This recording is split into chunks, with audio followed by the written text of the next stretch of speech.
This is a recording from a Sunday meeting of the BC Humanist Association in Vancouver. Humanism is a progressive worldview that, without supernaturalism, affirms our ability and responsibility to lead meaningful, ethical lives capable of adding to the greater good of humanity. To learn more about humanism and to support our work, visit bchumanist.ca and make sure to follow us on Facebook, Twitter, and Instagram, and be sure to subscribe to the BC Humanist podcast. The opinions expressed in this podcast do not necessarily reflect those of our staff or board of directors. Now it's my pleasure to introduce our speaker for today. Very briefly, Bernie Garrett. He's going to be talking about alternative medicine.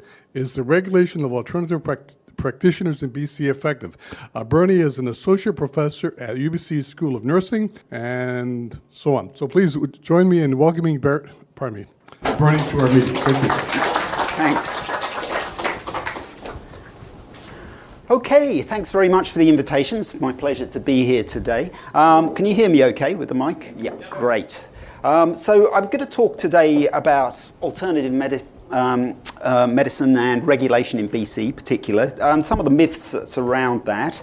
And I actually have a couple of polls as well. So if you've got a smartphone, you can use it. It'll come up again during the presentation.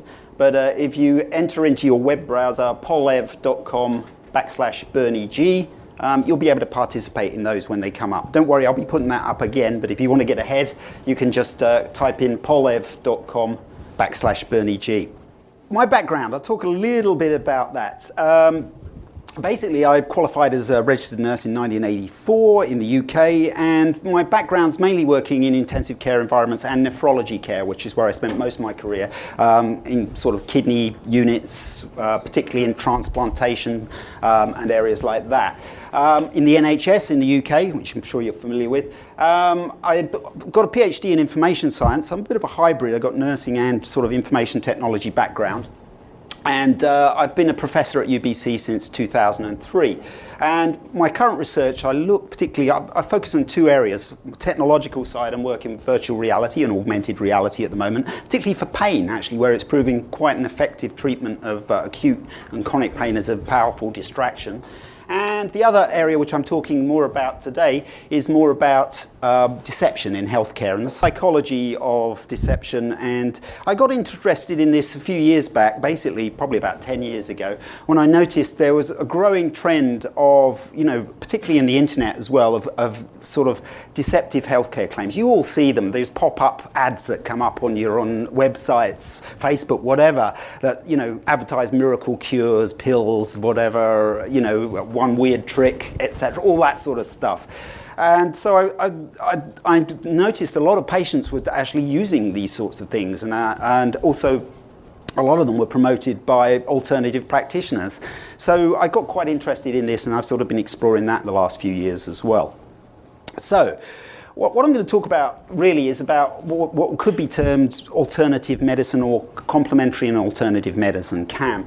The trouble is it's a bit of a minefield trying to define this. Now, people often take a very polarized view on this. They either say, well, you're a scientist and you're anti-CAM and alternative medicine, or you're in the biomedical field, and you're supporting that stance. In reality, it's a grey area. There's a continuum between them. And I'm not here to rubbish all alternative medicine practices. I don't know if some of them work or not.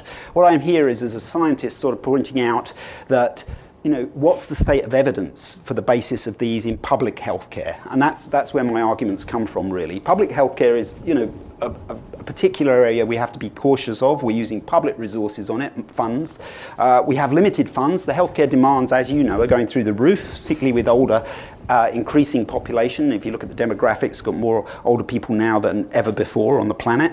And so there's a huge demand for healthcare resources. So with a limited budget and limited, in Canada we have a good provision of health services. It could be better, but we've definitely got that. We have to be careful what we're spending that money on. And so I'm very much in the camp of using evidence-based practice. Practices that we pay public funds for should be things that we can demonstrate have a good efficacy and work. Okay, so what is alternative medicine? Your definition of it is as good as mine, really. They're highly varied, and they range from things that regarded, if you look at complementary therapies for a start, these are the ones that people claim are used as a complement to traditional medical care. There's a lot of them around, and a lot of them work very well. But unfortunately, they've sort of muddied the waters by putting complementary therapies and alternative therapies together. They're quite different things. For example, yoga is great. It's stretching exercise. It's really good. It's something good for you in your health. Even Tai Chi, the actual stretching and exercise aspects of that are really good. So they all help with your health, and they have health benefits psychologically as well. There's no doubt about that.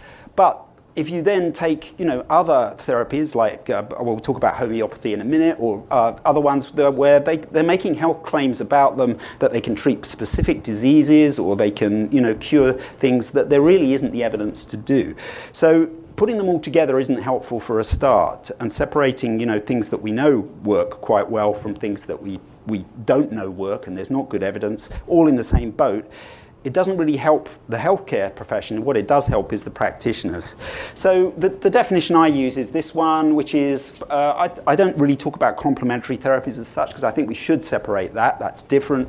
But alternative medicine is, they basically come from traditions outside of biomedical science. And that's by Edward Ernst, and a few other people have come up with that definition. So there's many names and forms, as I said: complementary, traditional, natural, non-allopathic. Come across that one? Yeah, so again, this is an idea that again, it's rather a pejorative term in some ways, suggesting that, for example, conventional medicine just treats the symptoms and doesn't treat the root causes of disease, and so it's allopathic. Now, that might have been true 100 years ago, and certainly today that's not true. There's a whole speciality in preventative medicine, and physicians very much interested in and particularly nursing. We're very interested in people's whole healthcare environment. And then integrative medicine, which is the combination. There's a trend now, and we'll talk about that a little bit more, of linking some of these alternative practices with established medical practices. So you have a whole range of different terms, and it's quite confusing for a lot of people where they fit. But again, if you look at what's happening in actual practice and out there, just looking on the web, you'll see there's quite a bit of activity that is not particularly honest in the way some of this is advertised. Okay, so here's my first myth. That I'm going to talk about a few myths today. One is that biomedical science is a Western construct, and this is something that alternative practitioners often put forward. They're suggesting that science is basically a Western thing, and then you've got this Eastern. So you've got this dichotomy. And the reality is modern science is actually a mixture of a lot of things. We know for a fact that, a lot of the important things of the contemporary science today came from other cultures, such as zero. The concept of zeros come from Asian cultures. A lot of optical instruments and early work on optics came from Muslim cultures. So, there's a whole gambit of things in there. It's not all just Greek Western ideas about science. So, and interestingly enough as well, a lot of the alternative therapies that claim to be of an Eastern tradition are actually invented in the US or in Europe or other places. So you don't have this simple, Western is providing one thing or Eastern another. There's a whole, globe out there, and these ideas come from around it. So what sort of alternative therapies am I talking about, and how are they regulated? Well, we can look at these, for example. You've got ones that rely on alternative health belief systems. So traditional Chinese medicine, naturopathy, acupuncture, homeopathy, you've probably heard of all those, and herbal remedies. Those are sort of ones that have their own frameworks of belief, often involving energy-based types of sort of theories that really are based in faith-based theories rather than evidence. And we'll talk about those a bit more. Manipulative therapies, chiropractic and rolfing, you may have heard of those, which are therapies where physical manipulation occurs. Chiropractic, of course, with spine. And then energy therapies, you may have heard of these. There's a big one in BC, therapeutic touch, which is promoted by nurses quite a lot, and Reiki. And then devices such as theta wellness and radionics. Anybody heard of radionics? No, these are expensive machines you can buy where you apply electrodes to yourself and dial up dials, and nobody knows what they do, or if anything, but they cost a lot of money. You can, if you look them up on the web, you can buy them. I think you can buy a radionics machine by mail order for $600 if you're so inclined. But these are the sorts of things. The trouble is, again, they all tend to overlap. So categorizing them, it's like counting cats. And new ones pop up, and they do. Believe me, there's new ones popping up every year. There's a lot of them around, and they basically overlap a lot. So classifying them, for example, acupuncture sounds like it's fairly straightforward because it's using needles to basically stimulate for a response, a health response. But they use, for example, a theory of an energy, a theory based on ki, which is supposed to be these energies that flow through the body. Interestingly as well, the paths of those energies, if you look at the meridians, they actually map out the central nervous system quite well. So there is some overlap, and so theoretically they're not all easy to classify. But the problem is, these would be fine if they, from my point of view, as a perspective as a health practitioner, if they made claims that, these are faith-based therapies. If you believe in this thing, good luck, go and try it if you want. But when they start to actually then make claims, as they inevitably do, I can guarantee practitioners in all of those categories start to make claims about, well, we can treat asthma with this. We can treat cancer with this. We can treat, of course, the newest ones are particularly behavioral therapies.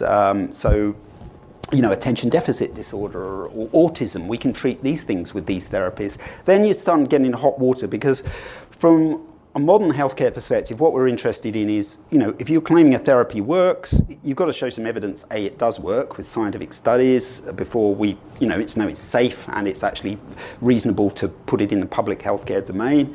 There are therapies we don't know how they work fully. There are still things we still don't fully understand exactly how steroids work, corticosteroids. We've got a really good idea of the chemical pathways and what happens and the physiology, but we don't know 100%. But we do know they work and the results that we get from them when using them. We also know what the side effects are. So, you need to have this sort of theoretical background before you let loose on this stuff. And I can't just go around and claim, any therapy I come across actually works to cure cancer or whatever. Or can I? Okay, we'll come back to that. Let's have a look at see what's used in practice. Now, it's interesting, some of these therapies have been integrated into mainstream medical practice. For example, acupuncture for pain is pretty common. There's acupuncture clinics down in Vancouver that you can go to downtown that are run by medical practitioners as well. And of course, a lot of the mind-body medicine stuff has now been sort of absorbed into cognitive behavioral therapies and actually works pretty well. So we've got things like journaling, imagery, meditation, those sorts of things.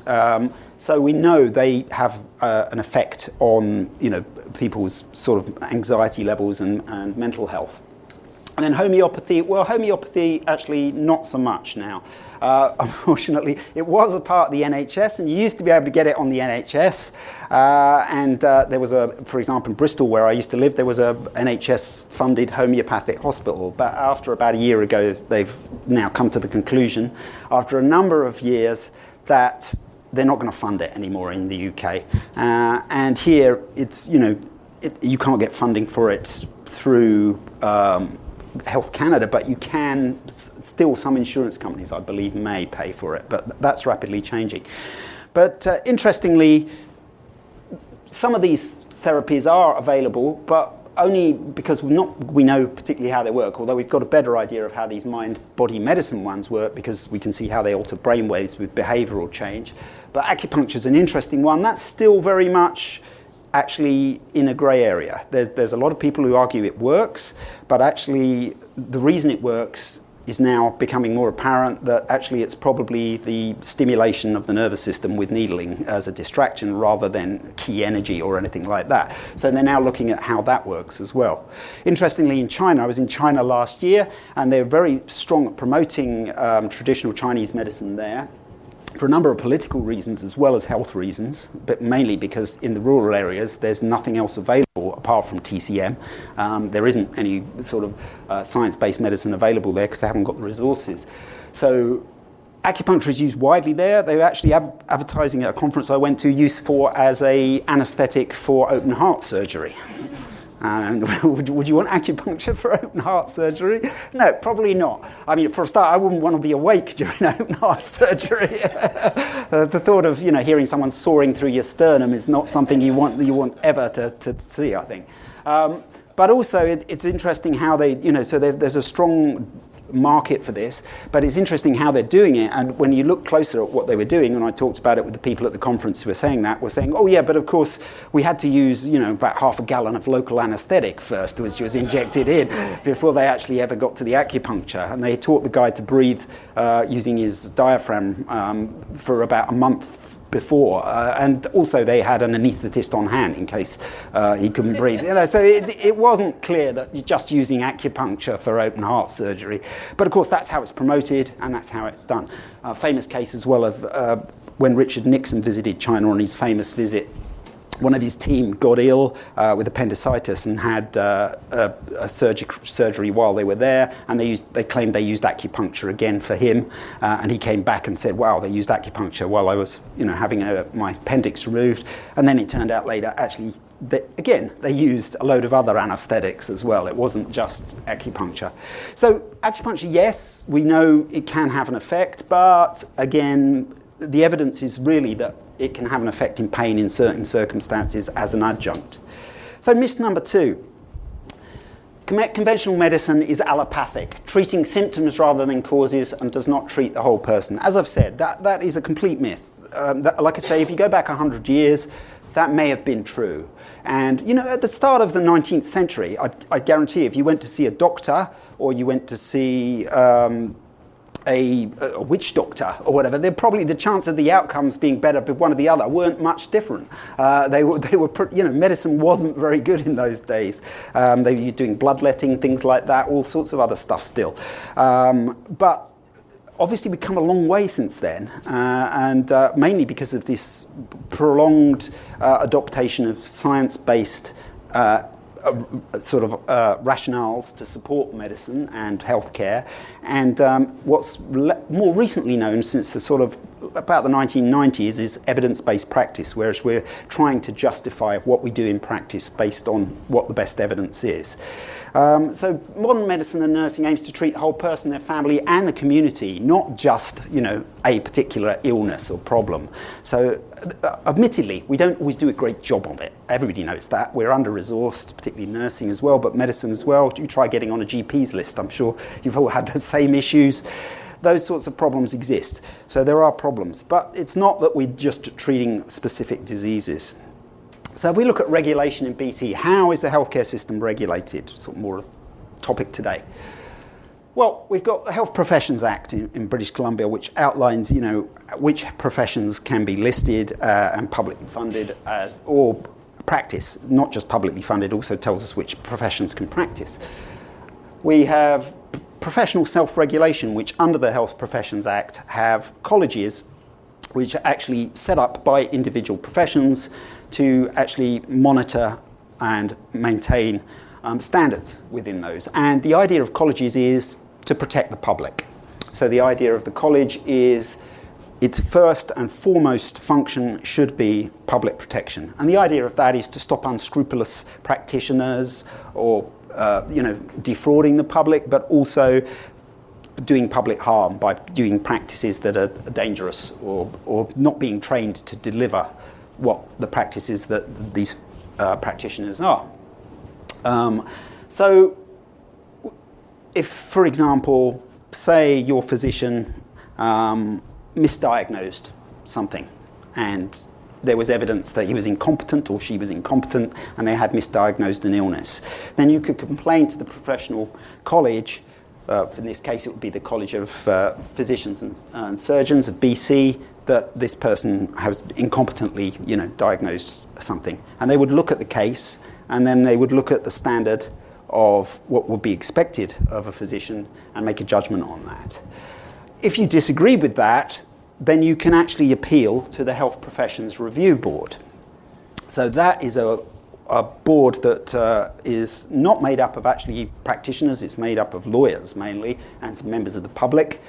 And they will review the case as a higher level of appeal. That's your last level of appeal. So if, for example, say a nurse is selling beer spas and saying they'll cure cancer, have these beer spas, and beer spas are a real thing, by the way, in case you hadn't heard of them. They do sound quite appealing, but actually on closer thought, maybe not so much. But the idea is, they're spas filled with beer, and you pay a large sum of money to go and do that in a beer hot tub, and basically then, they're not just saying it's good for you because the beer tastes good. They're saying actually it's a health benefit, and they can help with skin conditions, asthma, a whole range of things they're claiming for these. So say as I set up my beer spa business as a nurse and say, right, $50 a shot, you can come and have a half an hour in the beer spa and it will cure all your illnesses. Can I do that legally? I hope not. I can, and I can use my RN title to market that, yes. I can. That's quite worrying, isn't it?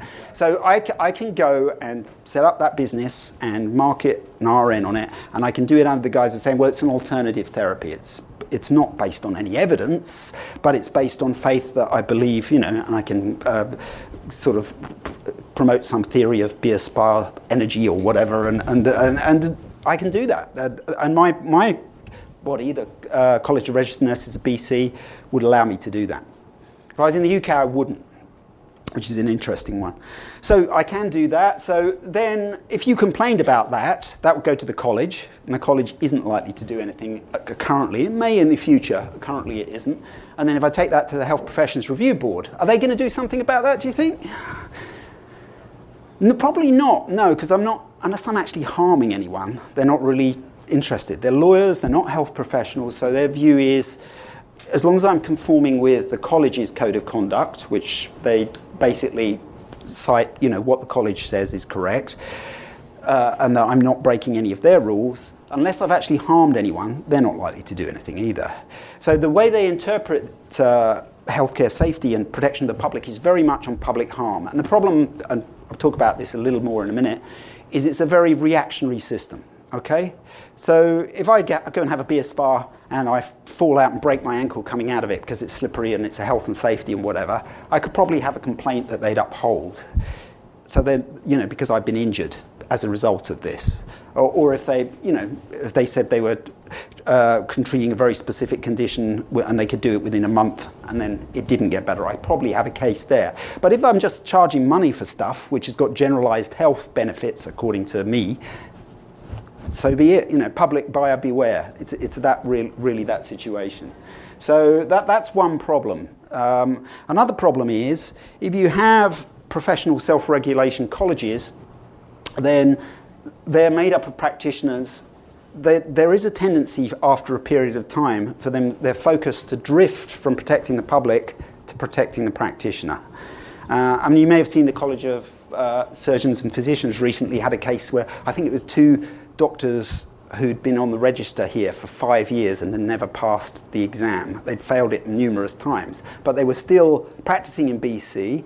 They were still practicing and billing the province, and they were, actually not qualified to work, and yet they were for a long period of time. So these things happen. So there is this tendency that the professional colleges, and I've witnessed it over a number of years, tend to, fall into this trap of actually protecting the practitioner, mainly because they're completely made up of practitioners. Sometimes they have public members as well, but the majority are made up of practitioners. And then we have associations and unions. In BC, we do have associations that are separate, and their job is to promote the profession. So they're separate from colleges. Not always. In some provinces in Canada, associations are the same as college. They do the same function. So that then gives you a conflict of interest, because on the one hand, they're protecting the public, and on the other hand, they're promoting the profession. So those are two different things. And then, of course, there's the unions, which we won't talk about today because we could spend all day talking about how the unions protect the workers as well. So you can see the dice are pretty much loaded on the profession rather than the public here. That's my first point, because you've got associations, union, and colleges that can all end up protecting the profession, and that can leave us to some problems. Let's have an example. Here's a poll for you. So if you go to this poll, we can look at which of the following, test your knowledge, are regulated health professions in BC. Okay, which doctors you say? Well, we'll see about that. Here's the poll. So all you need to do is, I see some people have already started to vote.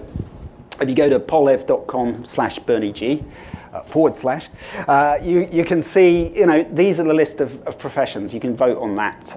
And we've got, people think medicine, nursing, midwives, TCM is traditional Chinese medicine practitioners, and acupuncturists, chiropractors, naturopaths, homeopaths, and paramedics. Where are the witch doctors?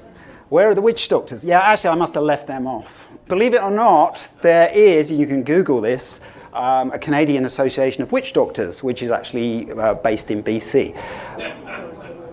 But it's a spoof, so that it's actually worth a look. It's quite a funny site. I'll show you it in a second. Okay, so anybody know the correct answers? The last seconds to vote. I think I ran out of space on the slide there for witch doctors. Let's just see. This is not going to go across. Oh, no, I'll come back to that. Okay, so medicine, yes. Nursing, yes. Midwives, yes. TCM practitioners, yes, they are. They are a regulated profession. Naturopaths, yes, as well. And homeopaths, no. Chiropractors are, yes, as well. Acupuncturists aren't because they come under TCM. It's all in together. And paramedics, no, they're not. No, that's a surprise, isn't it? They're actually not, they don't have a regulatory college, and they're not, so they're actually, they do, but it's a BC provincial board control, so they don't have independent professional control over their profession. They're actually controlled through the provincial government. Basically, so they'll license through them. They don't have their own professional college of paramedics. This is interesting. You'd think they would. So how come paramedics aren't, but naturopaths are? Does that make sense to you? It's an interesting one. So here's another question for you. Can naturopaths legally give, and you should find the polls changed if you go to it now, give nurses orders in BC? So can they employ nurses and give them orders? Like, for example, doctors can give nurses orders. It's actually legal statute that they can give nurses orders, because obviously they need to give drugs. Can you give this drug to this patient? Likewise, so can midwives. Can naturopaths? Yes. Okay, so you according to the law at the moment, as a naturopath, I can go and employ registered nurses, and I can give them orders legally to administer drugs that I can prescribe. So there's an issue here, and I'll come to that in a minute with the way that's set up. And by the way, that's the witch doctors site. If you want to go to it, it's a good laugh actually. If you look at it, they've set themselves up as a complete organisation that is. It's actually set up exactly the same way the College of Naturopaths is, so it's fun to have a look at. They actually, one of the things they state is that none of their therapies are guaranteed to not to work, so none of them work.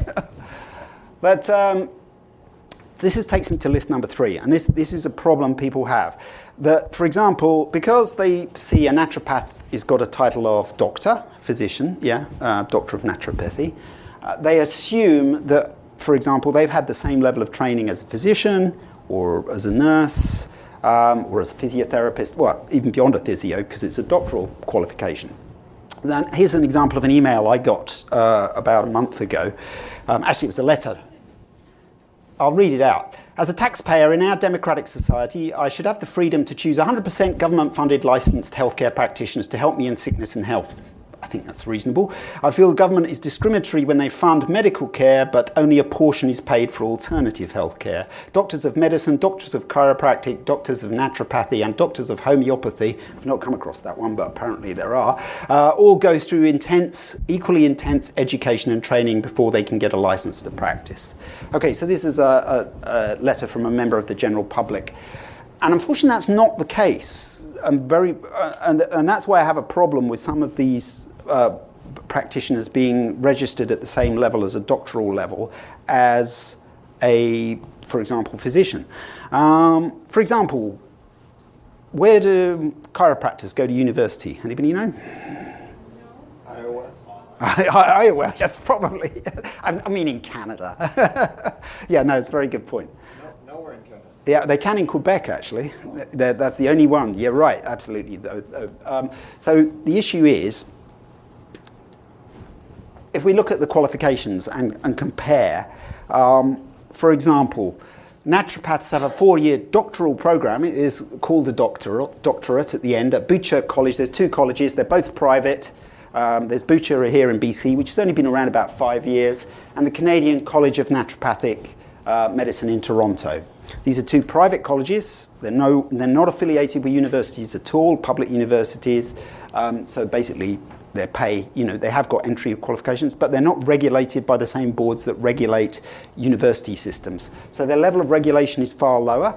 They can basically put what they want in the curriculum, and they're actually, interestingly, the College of Naturopaths is actually licensed more from a US-based body. So it's actually not even licensed by Canadians. Chiropractors, 4-year doctoral program at 2, and the Trois-Rivières is actually a public university, so that's the only one. Yeah. Yeah, Quebec, which is quite surprising, but it is Quebec, so they do things different there. But from I gather. But that's the only one. TCM, they're really varied. The TCM ones, you've got diplomas, Pacific Rim College BC, PCU College Holistic Medicine in Burnaby. There's a whole range of them. Again, they're all private colleges. You pay your fee and get your qualification. So immediately there's the issue of the academic level. Is a doctorate in chiropractic the same as a doctorate, say, from UBC, University of Toronto, whatever? I'd argue clearly not, having seen the curriculum and what's involved. The other aspect is how much hands-on practice do they get? I mean, as a nurse and as a doctor, you'd expect a lot of their preparation to be involved in actually looking after patients, yeah? I mean, and that's something I've really fought against in certainly my career in nursing education, is there's been a strong move to use simulation and take people out of practice. I think that works for a while, but you actually need people, out getting experience with the public in healthcare settings to, understand that. For example, as a physician and as a nurse, you'll spend a large proportion of your training actually in a hospital setting. You'll witness death, you'll witness very acute emergencies, you'll witness the whole range of public healthcare issues in all of its, forms, from chronic illness to acute illness to cancer to, the whole gambit. And the idea is to expose practitioners widely to a range of these things that they're going to see, because this is where they're going to be working in healthcare practice, to give them that experience. So, do these people get that sort of experience? Unfortunately not, because naturopaths, for example, only work in clinics with other naturopaths, so the only experience they ever get is of fee-paying people who are coming in for chronic illness. Same with chiropractors, and then with traditional Chinese medicine may get some more exposure, but only if they go back to China. So a lot of these actual colleges actually have sabbaticals where they send people back to, not sabbaticals, sorry, electives where they send people to China to do an experience. So they may get some acute care experience, but the majority of them don't. So you've got issues of the level of qualification, and you also have issues of the amount of exposure to acute care. Now you'd think that, well, that's fine if a naturopath's only giving out homeopathic remedies and generally safe and pretty harmless treatments, then that's fine. But naturopaths give IVs now. There is a company downtown called I think it's called the IV Store, that is run by naturopaths, and will basically advertising that they'll go to your stag party if you're getting married, or hen party, and they'll give IVs to you so you can get drunk and you won't have a hangover. Okay? So how ethical is that? Not just that. Also, the concern I have with that is these people aren't equipped to deal with emergencies that can happen. Intravenous therapy, I can train anyone to put a needle in. It's very easy and to administer. That's not the issue. It's understanding that you've then got direct access to the circulatory system. Anything you can give have a very rapid effect, and you can kill someone very quickly. I've seen people die as a result of IV therapy in my career. It happens. So you need people who can actually respond to that quickly and have that experience. These folks don't have it. They don't have that preparation. Okay. Also, we're starting to see a trend for adoption, and this is from Tim Caulfield, who's a professor that studies this stuff at University of Alberta, and he's a law prof, but he's starting to see public funded expansion into these areas. So they are generally moving slightly into, public universities with support for them, which is a little worrying because, again, the basis for these is not necessarily on science and faith. Now, you've got a big, it's more on faith-based practices. The issue there is that the problem, how do you define what's taught at a university, what isn't? It's a really difficult area. But there are things that we should be concerned with that are taught at sort of a public university. And so probably alternative medicine isn't one of them. Myth number 4, these practices are now becoming backed by a growing body of science and scientific evidence. Well, unfortunately, the reverse is actually true. That's marketing. Because as I said, if you look at homeopathy now, homeopathy was particularly sort of supported in a number of healthcare practices, and physicians would generally say, well, it's just no harm, so we don't mind if people use it. But now the evidence against it is turning, and there's quite a big amount of evidence suggesting that actually it's not a good practice, and there is no evidence to support it scientifically. I mean, the basis of it is if you take a sphere of water that stretches from the Earth to the Sun, that would have one molecule of an active substance in it, the typical homeopathic sort of remedy that they give you. So, there's no scientific basis for that to work at all. And if we look at all the trials and evidence they've done on it, it tends to suggest it works more through placebo effects, but we'll come back to that. So the problem is, a lot of these, from a science point of view, therapies, they're under-theorized. The theories don't add up. They don't explain what's happening. They're poor quality. Often they're based on very bad trials or things that are put together really with the objective of proving they work rather than, skepticism. Or they use pseudoscience just to market them. They're biased. They're not independently verified. So again, a lot of these therapeutics, the science behind them, you'll find it's advertised. If I take my witch doctor spells, I'll go and do a study and then publish that in the Journal of Witch Doctor Studies. Yeah, who'd have thought? That's what happens. And so there's no independent, people elsewhere looking at it and verifying, yes, this works.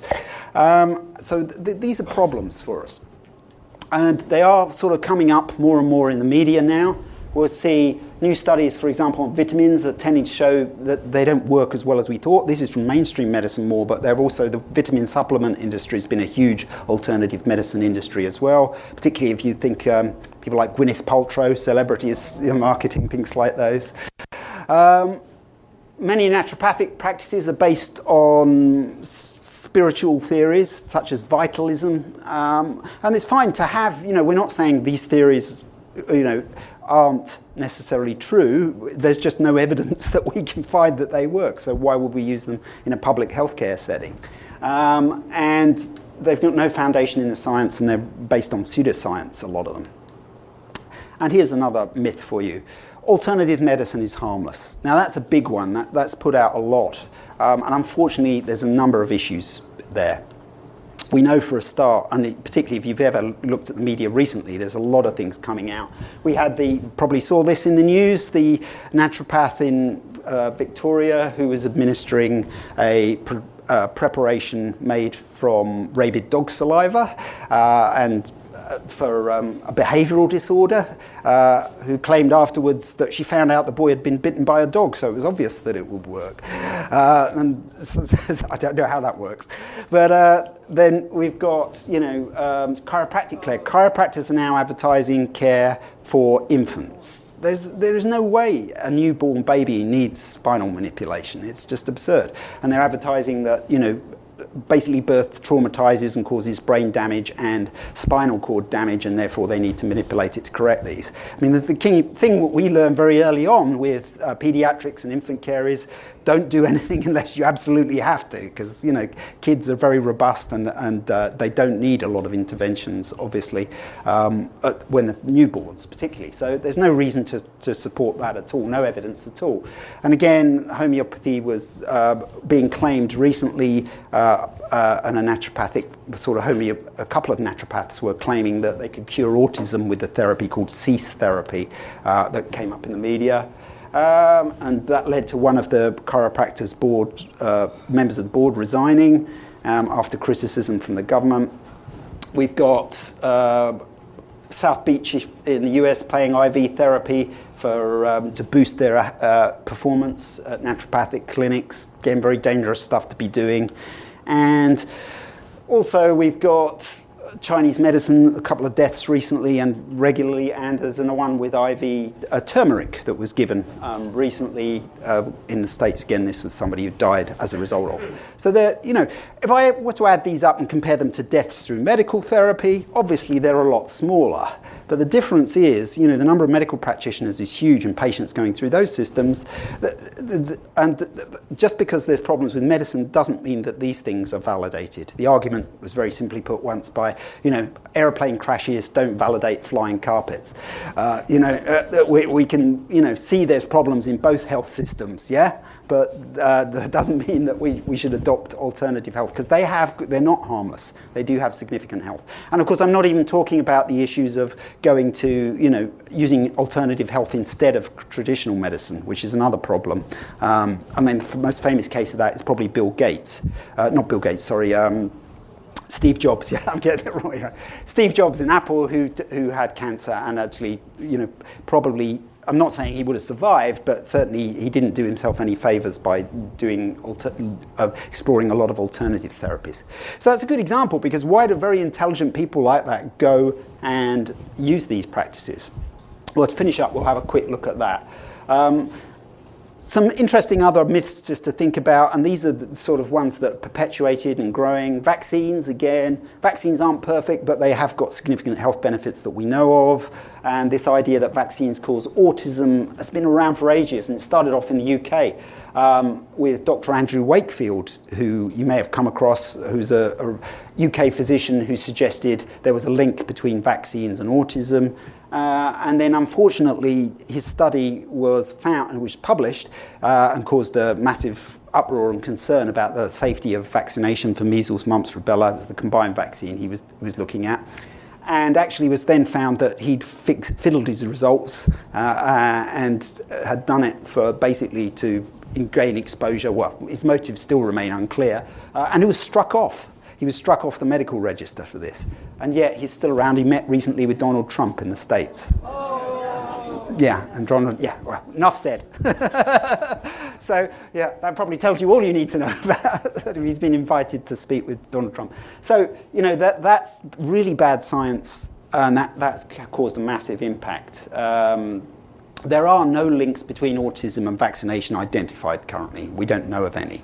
There's a correlation, but not causation of increases in autism with vaccination. But there's also increases of autism with the number of red cars on the road. We don't claim that's a causative factor.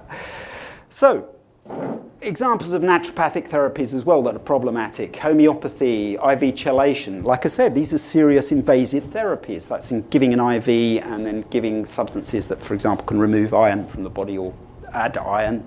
Colonic irrigation, IV and oral vitamins, homeopathic vaccinations, they've been suggested. In fact, when the Ebola outbreak was a couple of years back, there was a team of homeopaths who went to Africa to, suggest that they were going to cure Ebola with homeopathic vaccines. No, it didn't work, obviously. They weren't very well received, but sometimes they are, in other countries when people go and give alternative medicine because it's free and people don't know any better. No-sodes, these are homeopathic remedies made from disease substrates such as rabid dog saliva, pus from dog's ears. There's a whole variety of them you can find on the web.